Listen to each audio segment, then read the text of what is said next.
Am I here? Am I? Is this online? Hello. I believe I am online. Haha. I think this is. Can you let me know if it's working?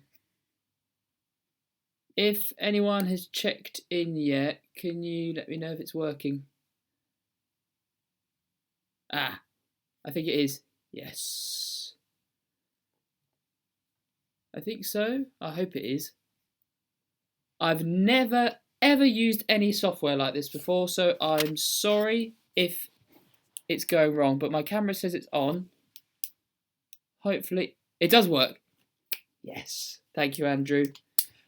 I hope you guys are all right. Basically, I'm gonna do instead of doing my Ask the Nutrition Coach series, it is working. Yay! That's brilliant. Thank you, guys. Keep telling me if it is or isn't working wherever you're watching from, because I want to make sure. Oh, I can see it in YouTube now. Ooh. Oh, but it's like, oh, that's annoying. It's slightly delayed. There we go. Anyway, let's get started.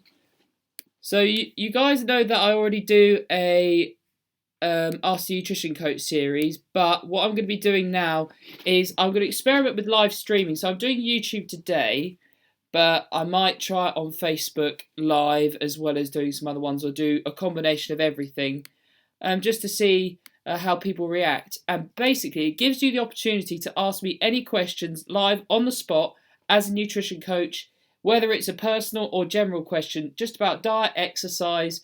I mean, you can ask me not about exercise if you want, but my speciality is in exercise, nutrition, diet, health, and especially losing weight. That's my main thing. And if you do want to check out my testimonials, it will be in the description, my website, if you want to just go and check out what I've done in the past, because this is what I absolutely love doing, helping you guys so you can use the information that I give to you in my videos to go and apply it to your own lifestyle. So if you have any questions, then do leave them in the YouTube chat section. I've got one. What should I eat for breakfast before a photo shoot? Okay, with that, let me just say that I've never done any kind of bodybuilding or fitness show.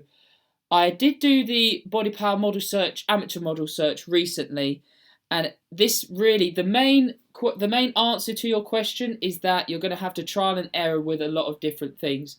Now, also one thing, I'm looking at the camera here, but I'm also looking at your comments below, so it's going to be quite weird if I'm not looking at the camera and looking at your comments, so I do apologise about that.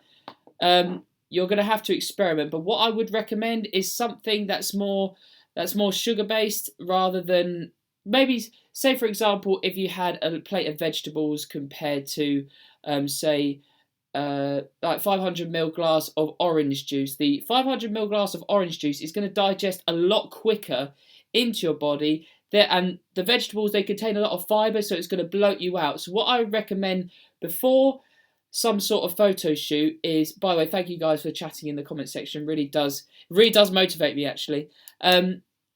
Is you could have like quite a high carbohydrate based meal, which is slightly more slow releasing, say like porridge, oats, like 2-3 hours beforehand. Give yourself enough time to ingest it, but really go high with the carbohydrate intake and moderate protein, low fat, so the carbohydrates could digest in your system relatively a lot quicker than if you were to have quite a high fat macro percentage within this meal, because otherwise it'll take a lot longer to digest. Then say around 15-30 minutes before you go into the photo shoot, then have this, say, 500 millilitres of orange juice or something else that is high in sugar, high in, well, we talk about glycemic index with foods. So foods with a high glycemic index are more easily digestible. So you'll digest them much quicker than something that is low, that has a low glycemic index, like, kale, broccoli, courgettes, because they contain a lot more fibre.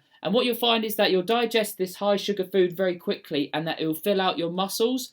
Because you should experiment, because I personally find when I've had a lot of chocolate, and I know chocolate seems very strange because it is quite high in fat, that I look a lot fuller than, say, when I wake up in the morning, because obviously you haven't had much food beforehand. So what I'd recommend to you, who asked it?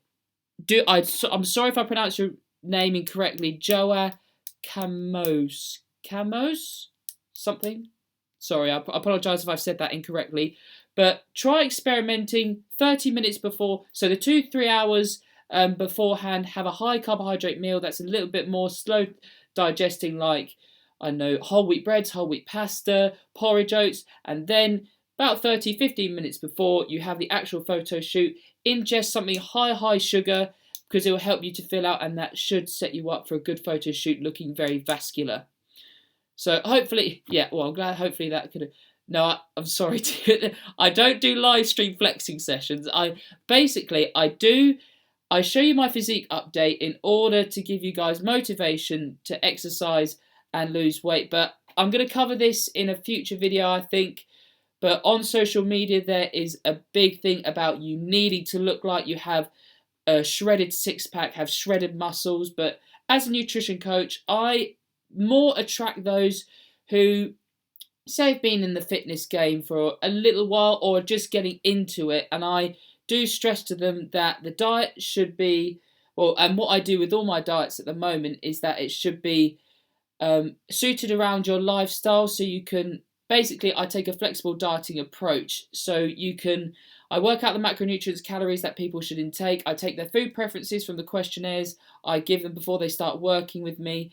And I say to them, like, say if they enjoy having chocolate, I show them how you can have a healthy lifestyle, not have to eat every 2-3 hours. You literally just hit your calories, your protein goal, and obviously carbohydrates and fats are important, but I'm mostly focused on the calories and protein because calories is the main determining factor whether you're going to gain weight or lose weight. You could eat whenever you like. If you find that your schedule only allows you to sit down to eat, say, twice, then I make sure you hit your calories and your protein goals within those 2 meals. I kind of missed what I was trying to say there. It was, what was it about? Could we see your... Oh, yeah. And that you can achieve a healthy body. You don't need to be shredded, but you can achieve a healthy body with a flexible dieting approach. Because, I mean, on Instagram, when you flick through it, you'll see every other photo, if you follow fitnessy people, that they have shredded six-packs and say you need to get this. But I was actually watching a video the other day that was to do with depression, especially in actually people around between 15 and 25 who get quite depressed by not looking the way they want to. But guys, you should be happy with the body that you're in. If you do want to make a change, that is brilliant.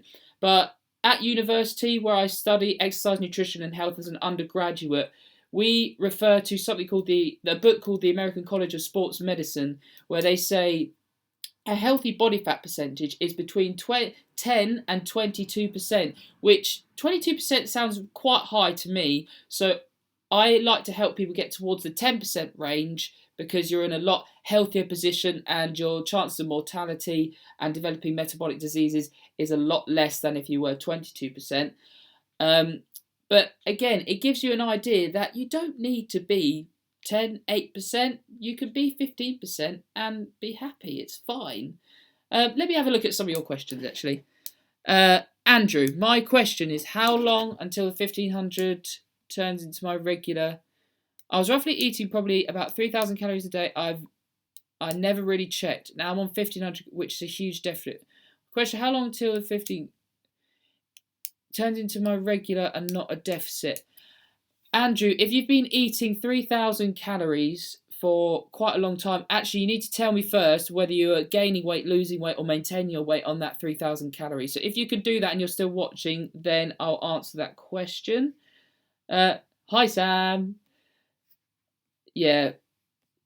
But with the 3,000, well, Andrew, if you might still be online. I'll let you answer first. Max, how many grams of sugar should I try to have a goal for my fitness pal? With sugar intake, a lot of the answers I give to you is going to be trial and error. So with sugar, there are some people who find, obviously you have different types of sugar. You have fructose that comes from simple sugars in fruit, say for example, obviously it's not just fructose, but you have a lot of sugar in fruit like apples, pears, but also you get different types of sugar in say chocolate sweets and things like that, and hard-boiled sweets. But with sugar intake, I would obviously MyFitnessPal give you a recommendation, I would have to refer to science in order to give you some sort of recommendation. Actually, I think I might have the book around here somewhere. Maybe. Well, give me a sec. I think. Well, basically, we refer to something called the dietary reference values. I'll have a look in that book, and then I can put a recommendation description below. But you'll find if you lead an active lifestyle and you eat healthily most of the time, then it really is. Basically, I wouldn't overload with sugar. Just have, if you fancy a treat and you want it, you can fit it into your calories, then have it. Why not? And there'll be days where you do have a lot higher sugar than other days, but you know, as long as most of the time you're making sensible food choices, and it also depends on your goals, because having sugar before a workout can be really good to help boost your energy levels very quickly. But with that sugar level, Max, what I'll do is I'll go to that dietary reference values book, and then I'll put it in the comment section below. I think you can do comment section of the live stream, then I'll be able to answer your question there. Any more questions for now? Okay, Andrew, whenever you can, just give me that answer, then I can help answer that question for you. But I'll go over a couple of other things as well whilst we're here. I got a question from somebody the other day about blending up fruit in a drink compared to actually eating it, and whether, because there was something on Instagram where somebody said, quite a high person in the fitness industry, I think, said about blending up fruit and vegetables, how drinking it can spike your insulin levels, therefore increase the chances of weight gain, as well as you're not able to digest the nutrients from the fruit or something, which I was a bit confused by. And my main points from this is that it's absolutely fine to blend up fruits and vegetables in a drink if that's a way you're going to get your 5 a day. It doesn't affect, well, from what I believe, I haven't referred to science here, but this is my opinion, it doesn't affect whether you digest it or ingest the nutrients. You are still going to get the nutrients from the fruit. And in regards to weight gain, it's like a triangle. I'll provide a link in the description actually in a future video. I'll refer back to this, and it basically gives you a triangle, the base being the main determining factor about whether you lose weight or gain weight, and then it gives you, the triangle goes high. As the triangle goes up, the factors become less and less of an influence, if that makes sense. So calories in versus calories out, daily and weekly. So what I mean daily, say if you're on a 2,000 calorie target a day, weekly, that'll be 2,000 calories times 7, which is 1,400 calories across the week. So as a nutrition coach, I always look at weekly calories, because there might be some days where you unexpectedly go out for a meal, you ingest a lot more calories than you realise, and so you may, if you're maintaining on 2,000, then you have 3,000 calories on one day. So then on the next few days, you may have to reduce slightly in order across the week to hit that 1,400 calorie goal. But calories in versus calories out is the main determining factor. Then macronutrient breakdown, as well as timing of meals, they all have an influence, but the main determining factor is calories in versus calories out, and these other factors will have between, say, 0.1 to 1% of a influence on your weight gain. So my point is that you just need to look at the calories of this blended up drink, and then make sure you factor it into MyFitnessPal and look at your overall daily intake rather than thinking about the whole science behind it, because a lot of people these days try and really complicate diets when it's really quite simple. Sam, hello. Best way to bulk. Get your maintenance calories, work them out. If you need them to be worked out for you, then I do have a series on my channel. You can go to playlists and it says how to set up your own nutrition plan. Then I've got a tutorial about how to work out your basal metabolic rate, which will allow you to find out your maintenance calories in accordance to your activity level. And then what you'll need to do is, I personally recommend adding 250 calories to start with. A lot of people say if you want to gain a pound a week, as a beginner, that is fine, because the first year of weightlifting and weight training, you're going to increase your muscle mass and strength the most. Doing a pound a week is fine, but I would recommend going 250 calories above your maintenance in order to gain say between about 0.5 of a pound a week, just because you don't want to go too quickly and you want to stay in a calorie surplus for as long as possible while staying relatively lean. But as natural lifters, you will have to put on some fat in order to gain muscle. So 250 calories a week. If you don't have much of an appetite, then get these calories from more say the sources of food should be high in fat and then lower in carbohydrates and protein, because fat per gram is 9 calories and carbohydrates and protein are individually 4 calories each per gram, if that makes sense. This is just what we learn in nutrition. So basically, foods higher in fat are going to be a lot higher in calories. With peanut butter, a typical tablespoon equals 15 grams, which is around 99-100 calories. So if you want to get 250, then top of my head, that is around 42.5 grams. 42.5 grams of peanut butter in order to get that 250 calorie increase above your maintenance. But you might be somebody who has a lot bigger appetite, and even when bulking, I do like to preach something called flexible fasting, which basically means that you can be flexible with your intake, because as a nutrition coach, I focus on calories, protein, making sure you hit your 5 fruit and veg a day, and then you eat in order to get optimal exercise performance and perform well in the gym. So you can eat at any time. And what I like to do, even during my bulks, is push my calories towards the end of the day. So I might have my first meal at, say, 3 p.m. because I like to train in the morning. I don't always feel like eating straight after a workout, because the 20-30 minute anabolic window, that's all a myth. You don't need to worry about getting a protein shake in straight away. And that's another point that I will cover in just a second, actually. So if you do find that you have a big appetite, even when bulking, I would recommend to push your calories towards the end of the day. We call this calorie backloading. So you can have, say, some more naughty food choices, have a few more treats, but then still obviously feel like you're eating a lot of food, because having food in a shorter window will mean that you feel like you're eating a lot, even though you've had this massive break from eating. I think that hopefully I've explained that well to you, Sam. But basically, go for foods higher in carbohydrates and with a bit more fibre if you have a larger appetite when bulking, because you might find that sometimes, because obviously you have increased muscle mass, which will increase your metabolic activity. But if you find that you don't have an appetite, then get foods primarily from fat. If you need to work out your basal metabolic rate, go and check out my How to Set Up Your Own Nutrition Plan on my playlists. Now, Max, for hour to hour and a half weightlifting session, how many exercises and sets of those exercises should you shoot for? Thanks so much. Okay. Oh, absolute pleasure, by the way, Max. Thank you for tuning in. For how many sessions? So that's well, say let's take an hour and a half.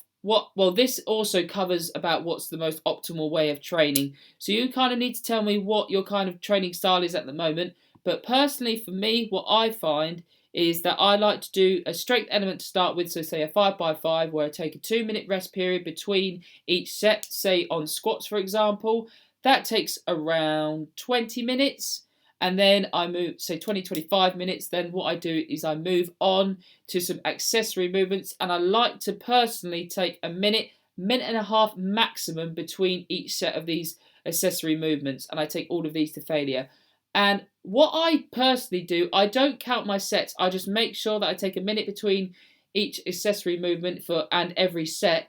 And then by the time about 65 minutes is up, that's when I leave the gym, because I like to work towards more a time schedule rather than do this amount of sets, because what you'll find is that if you stick to a time schedule, you're more focused rather than saying, I've got this many sets to do. And then say if you've got 20 sets to do, you might tick them off, but then you're disregarding rest time. So you might just find that you take longer rest times between, rather than saying, right, I've got 65 minutes, I've got to focus, I'm going to take a minute between each set of my accessory lifts, and then boom, go. And what I find is that I can fit in the 5x5 and then do, let's just go through my leg workout the other day. I think I did around 20 sets of accessory movements, and that got me to around an hour and 20 minutes. So that's about 25 sets. So if you're looking for an hour and a half, that's going to be about 30 sets for a workout. But I did do that strength element at the start, so it basically depends about how you train, Max, will depend how long you spend in the gym. And it's, again, trial and error with a lot of this stuff. I'm afraid I can only stick to 20 minutes for this Q&A session. I am going to do slightly longer next week. I'm going to do it next Saturday. I might even experiment doing it. Oh, the phone's going. I'm going to have to go. Do check out my social media. Join my live Facebook group, and then I'll see you guys later.